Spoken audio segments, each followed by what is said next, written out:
Hey everyone, Eric with Rockin' H. In this video, we are going to evaluate this owner-operator W900 by DCP. This is DCP 601210 made by DC Toy Trucks. And it is, if this is correct, released in 2021. I believe there are 252 of these made. Let's get to it. This is your standard DCP W900L Kenworth with yellow engine.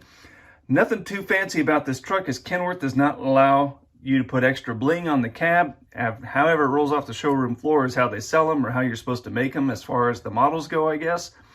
Black bands around the tanks, triple axle with stainless fenders all the way around, and instead of a regular small tag axle, you have a steer tire for the tag axle back there. Then you have it's your standard Wilson. If you like them, make sure you go find your favorite dealer and get one soon. Thanks for watching.